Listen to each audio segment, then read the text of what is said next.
juro antecipado dá um alívio para a Prefeitura de Florianópolis.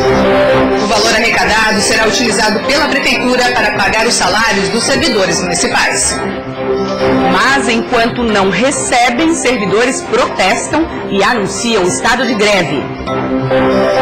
Após chuvas, a emergência do Hospital de Blumenau continua interditada e não tem prazo para reabrir. No oeste do estado, o hospital pode fechar as portas por falta de recursos. Se fechar as portas, esses pacientes vão precisar ser encaminhados para o Hospital Regional do Oeste, que fica a 50 quilômetros. Carne para aliviar o calor dos animais de um zoológico. Chope e alegria. Começa hoje em Blumenau a Sommerfest, a festa de verão.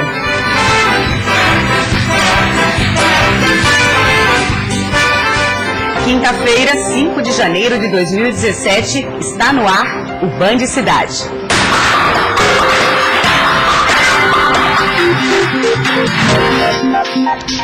Olá, boa noite para você. Os servidores da Prefeitura da capital vão decidir na semana que vem se entram em greve ou não.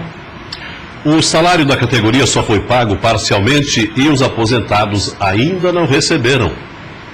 Em assembleia, na tarde de hoje, os servidores municipais de Florianópolis decretaram estado de greve. No próximo dia 11, eles votam se paralisam por tempo indeterminado ou não.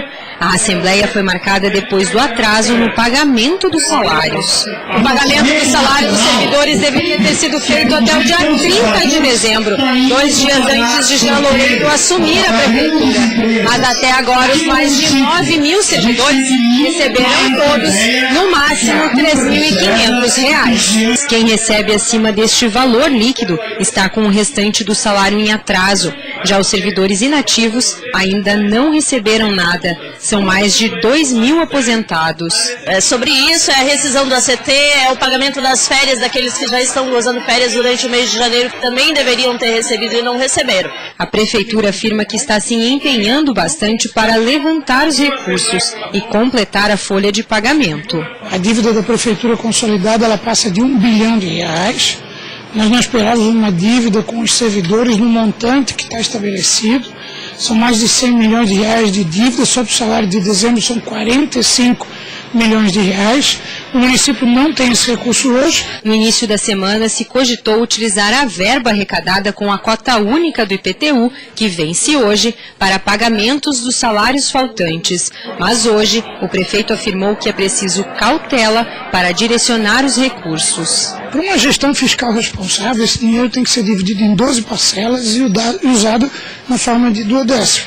Nós vamos utilizar uma parte maior desse recurso para tentar honrar. Entretanto, temos outra folha de pagamento que vence antes do dia 30 de janeiro desse governo.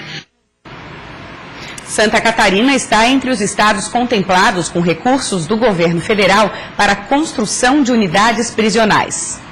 Ao todo, são R$1,2 bilhão do Fundo Penitenciário para a construção de penitenciárias e modernização do sistema prisional no país. Santa Catarina está entre os estados contemplados e deve receber cerca de R$57 milhões.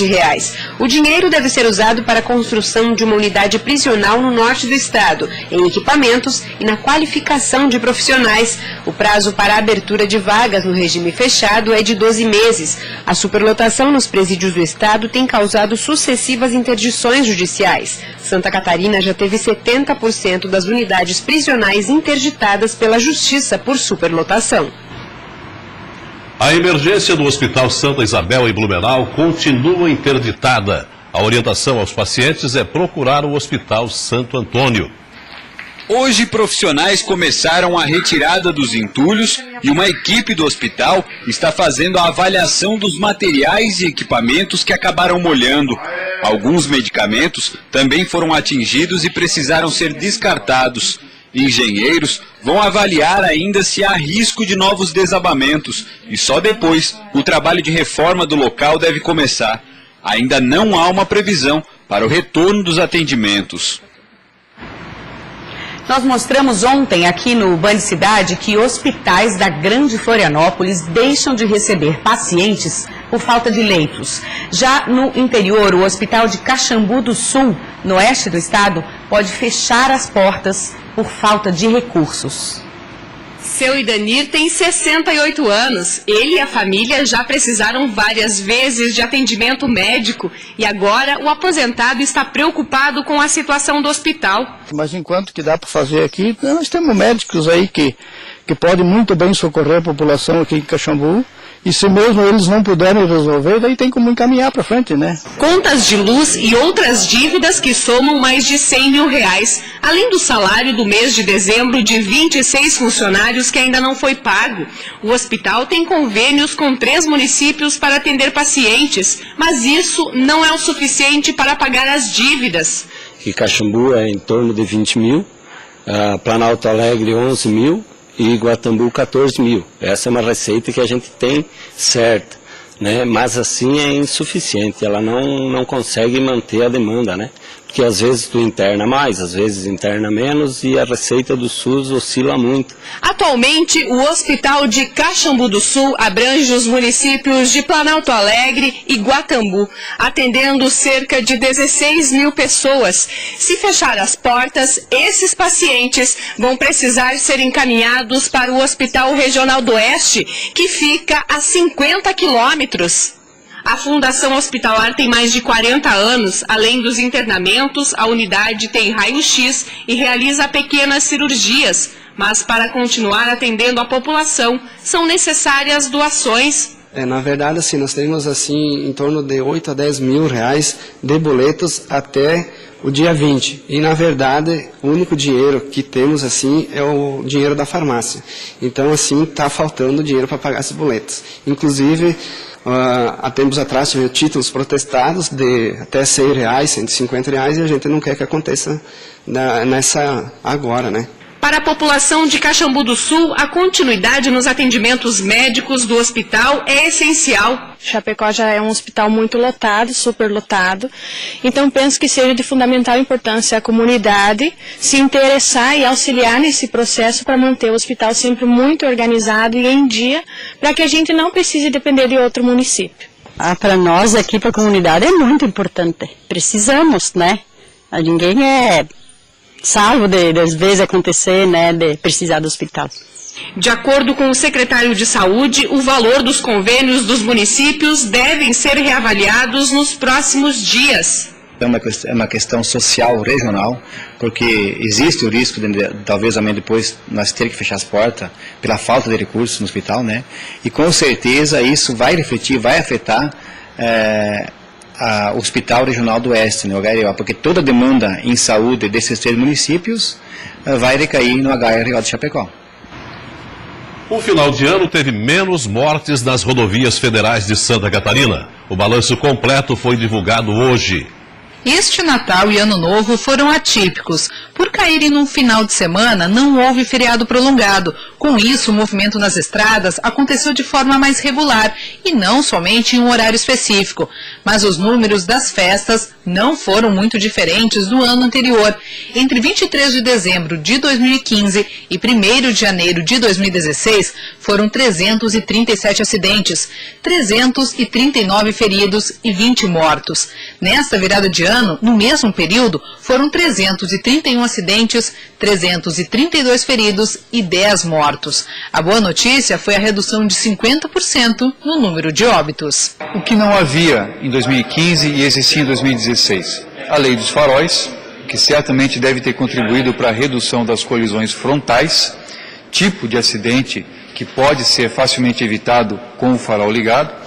O valor das multas, que aumentou bastante em 1º de novembro do ano passado, pode ter influenciado também. Mas o ano já começou violento nas estradas. Segundo o inspetor da PRF, na volta para casa, somente na segunda-feira, foram 5 mortes nas rodovias federais do estado. Já na segunda-feira, dia 2, foram 5 vítimas fatais em apenas um dia, em 5 acidentes diferentes. Na terça, dia 3, foram mais 2. Ontem, quarta-feira, mais 2.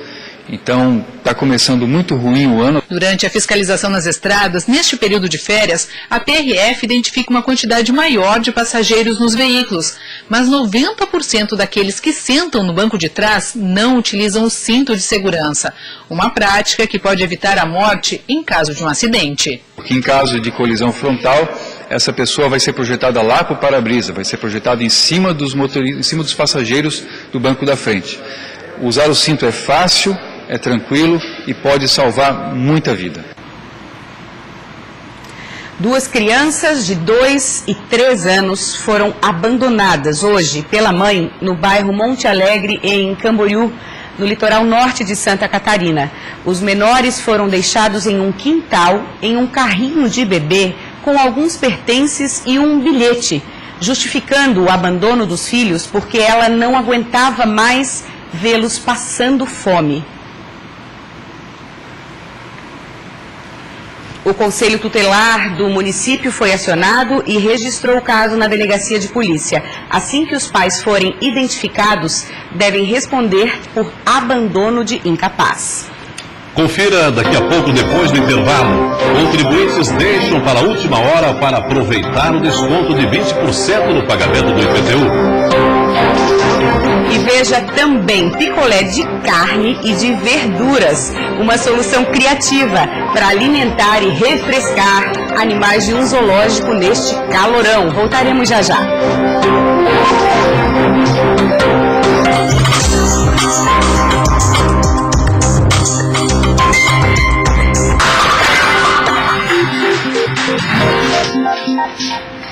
Terminou hoje o prazo para o pagamento do IPTU em cota única com o desconto de 20%. Com essa antecipação do pagamento, a Prefeitura espera arrecadar 90 milhões de reais. O movimento no Pró-Cidadão foi intenso durante toda a quinta-feira. Muita gente deixou para o último dia o pagamento do IPTU em cota única, com 20% de desconto. Seu Orides enfrentou fila para pagar o imposto de sua casa no bairro Carianos. Uma economia que, segundo o aposentado, vale a pena. Pagar tem que pagar, e é o ganho que eles têm. Daí a pouco. Neste ano, o pagamento do IPTU foi antecipado em um projeto de lei aprovado pela Câmara de Vereadores e sancionado pelo então prefeito César Souza Júnior. O prazo anterior era o mês de março. Além disso, neste ano, cerca de 11 mil contribuintes tiveram problemas com a entrega do carnê. O documento voltou para os Correios ou por falha no envio ou por problema no endereço do destinatário. Quem não imprimiu a segunda via no site da Prefeitura ou procurou o Pró-Cidadão para quitar o imposto hoje, agora terá mais 2 oportunidades. Até o dia 5 de fevereiro com 10% de desconto em cota única ou até o dia 5 de março com 5% de desconto. A expectativa da Prefeitura é de que 40% dos contribuintes quite o IPTU em cota única, aproveitando o desconto de 20%. Com isso, o município espera arrecadar cerca de 90 milhões de reais. E o recurso arrecadado já tem destino certo, o pagamento dos salários dos servidores municipais. Infelizmente, esses recursos deveriam muito mais servir para investimentos na cidade de Florianópolis, mas neste momento, dado a essa situação calamitosa nas finanças públicas do município, servirá basicamente para cobrir folha de pagamento. E a Prefeitura de São José iniciou a distribuição de carnês do IPTU. Os contribuintes têm até o dia 13 de fevereiro para pagar a cota única. Quem optar pelo pagamento à vista ou em 2 parcelas terá desconto de 20%. E o custo de vida ficou 7,10% mais caro em Florianópolis em 2016. A variação ficou 3,15% abaixo da registrada em 2015, quando o aumento foi de 10,25%. Os dados do custo de vida na cidade são calculados pela ESAG-UDESC, com base em 319 itens. No principal grupo que compõe o índice, o de alimentação, o resultado de 2016 também foi inferior, 6,23% de aumento, contra os 9,52% verificados em 2015. Olha, Maria Paula e nossos telespectadores, custo de vida 7,10, inflação prevista 6,38. No ano passado, 10,25 foi o custo de vida em Florianópolis. Baixamos 3 pontos, um pouco mais.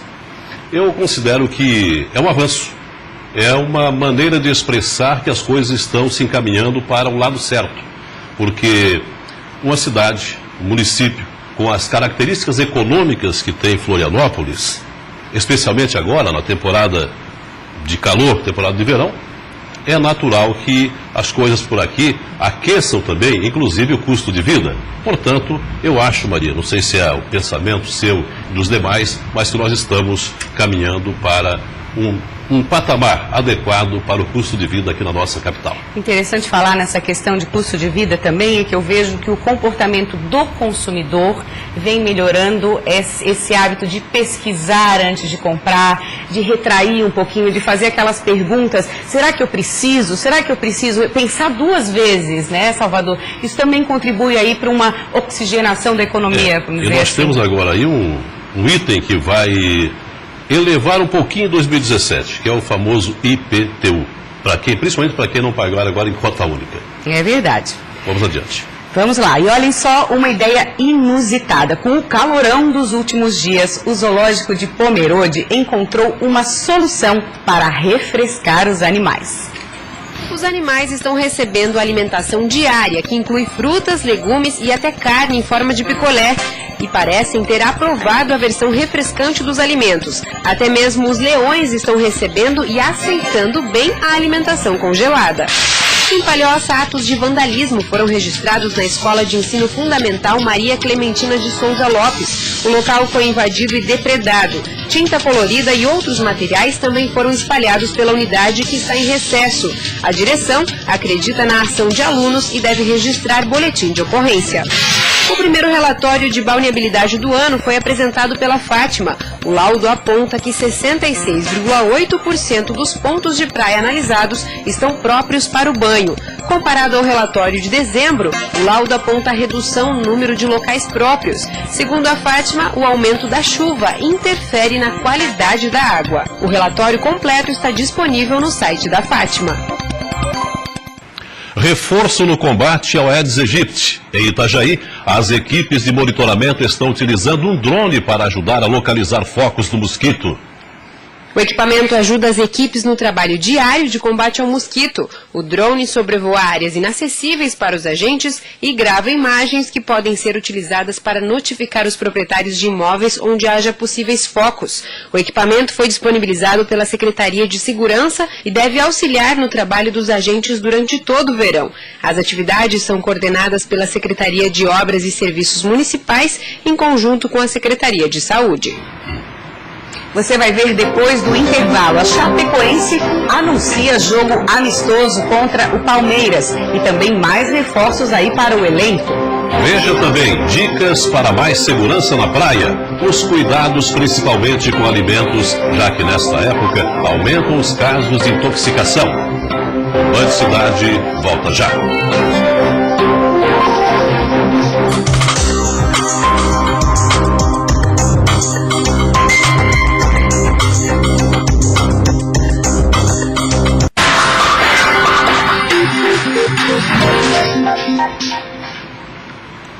A movimentação da Chapecoense continua. O time fará um amistoso contra o Palmeiras e apresentou mais reforços. A Chapecoense vai entrar em campo pela primeira vez após a tragédia com o avião da Lamia na Colômbia. O jogo é contra o Palmeiras na Arena Condá. O anúncio foi feito hoje pelo presidente da Chape, Plínio Davidenês. Com todas as despesas por conta do Palmeiras e todos os direitos de arena e de ingressos ficarão para a Chape, no sentido de auxiliar este nosso grande clube. Depois do zagueiro Grolli, do meia Nadson e do atacante Rossi, 2 novos jogadores vestiram a camisa do time, o atacante Niltinho e o meia Dodô. Os atletas já passaram pelos exames médicos e assinaram um contrato de empréstimo de 1 ano com o clube catarinense. Eu estou feliz, estou motivado. Eu tenho certeza que vai ser um ano abençoado e que todos que estão aqui a gente vai se tornar uma família, como já era antes. Sou atacante, mas ano passado eu atuei também na lateral esquerda, onde eu fiz bastante jogos e recebi bastantes elogios. Mas aonde o professor preferir a minha posição, ali estarei. Na sexta-feira, o técnico Wagner Mancini deverá fazer o primeiro treino com bola com os novos reforços da Chape. Serão 25 jogadores. Osman e Luiz Otávio do Luverdense são os últimos reforços contratados e que devem começar a treinar nos próximos dias. Como eu disse, nós estamos trabalhando coletivamente, dentro de orçamentos muito claros, para que as escolhas que nós fazemos sejam convergentes com as escolhas que eles fazem. Então, essa é a principal característica que nós estamos identificando nesses atletas. Os casos de afogamentos e de intoxicação alimentar aumentam no verão. É importante ter alguns cuidados para que a diversão não termine em tragédia e a saúde não fique prejudicada. O verão chegou. Com ele vem a famosa farofa na praia. Passar o dia no sol, se alimentando de coisas nem sempre sadias e bebendo muita água, certo? Nem sempre. Mas o papo agora é para ajudar você a ficar ligado em como ter mais qualidade no seu dia de praia. E claro, com muita segurança. O que a gente recomenda é que as pessoas, principalmente os turistas, que às vezes não conhecem muito a praia, quando chega pelo primeiro momento nessa praia que não conhece, procura um posto guarda-vidas ou procura um guarda-vidas da praia para perguntar quais são as características dessa praia. E falando na criançada que fica solta, correndo o dia todo embaixo do sol, como será que os pais estão procedendo na questão da segurança em um modo geral? Eu procuro não deixar ela se afastar muito de mim, no máximo aqui onde vem a ondinha mais curtinha e o tempo todo eu tô do lado. Principalmente protetor solar, hidratação, muita água. E os pais têm que ter bastante atenção, né? Tem que ficar sempre controlando, não pode deixar indo muito longe, principalmente dentro da água, né? As crianças normalmente desconhecem os perigos que correm ao entrar no mar. E muitas vezes os pais também se distraem ou não estão por perto, o que pode resultar em acidentes graves e afogamentos. Segundo estatística realizada pelo Corpo de Bombeiros, cerca de 30% dos acidentes registrados durante os meses de verão aqui nas praias catarinenses ocorrem com crianças e adolescentes de até 14 anos. Bom, na questão de distração, fiquem tranquilos, pois os guarda-vidas estão disponibilizando uma fitinha de identificação que as crianças podem e devem usar no braço, onde nela estarão alguns dados para facilitar o contato e reencontro com a família. A pessoa pode vir na praia, vem no posto guarda-vidas e coloca a fitinha na criança, coloca o nome da criança, o nome do responsável e o telefone. E o velho caso de beber e entrar no mar, como é que está essa questão? Isso todo ano tem também. E realmente é perigoso para a pessoa, com certeza, né? Porque a pessoa perde a noção do perigo, acha que pode mais do que realmente consegue, entra no mar e quer nadar. E às vezes também o guarda-vida tenta ajudar e a pessoa não quer. Mas conversando a gente sempre consegue dar um jeito em tudo. Começa daqui a pouco em Blumenau a 11ª Sommerfest, ou como também é chamada, a Oktober de Verão. A festa acontece no Parque Vila Germânica de quinta a domingo até o dia 27. Além de muita comida típica alemã, os visitantes vão ter à disposição chopes de várias cervejarias, principalmente as artesanais. A expectativa dos organizadores é de um público em torno de 50 mil pessoas. Zé Maria, para quem está lá, né? Uma boa festa. E o Band Cidade termina aqui. Assista agora ao Jornal da Band. Ótima noite para você e até amanhã.